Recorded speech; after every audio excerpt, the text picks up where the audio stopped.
Hi friends, welcome back to Reimagining Our Faith. This is our last devotion on trust and faith.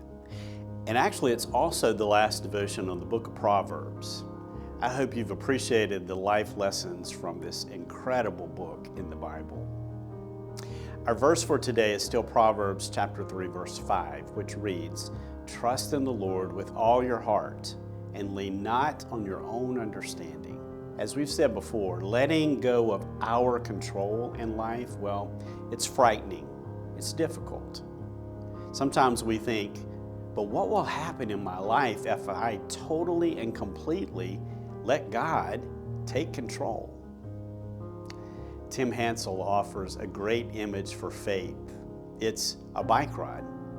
He describes the road of life for one who completely learns to trust in God.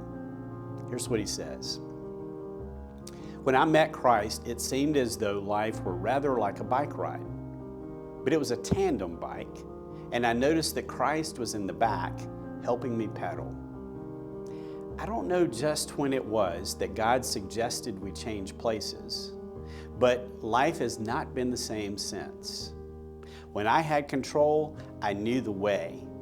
It was rather boring, but predictable. But when God took the lead, God knew delightful long cuts, up mountains, and through rocky places at breakneck speed. It was all I could do to hang on.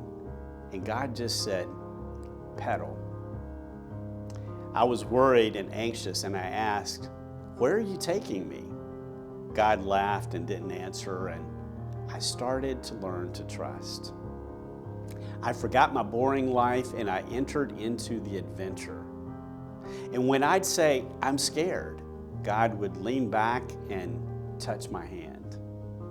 God took me to people with gifts that I needed and gifts of healing and joy. They gave me gifts to take on my journey, my Lord's and mine. And we were off again. God said, "Give the gifts away. They're extra baggage, too much weight." So I did, to the people we met. And I found that in giving, I received, and still the burden was light. I did not trust God at first in control of my life. I thought God would wreck it. But God knows bike secrets, life secrets. So I'm learning to be quiet and pedal. I'm beginning to enjoy the view and the cool breeze on my face, and my delightful, constant companion, Jesus Christ. And when I'm sure I just can't do anymore, He just smiles and says, pedal. Trust in the Lord and lean not on your own understanding. For today is a great day to reimagine our faith.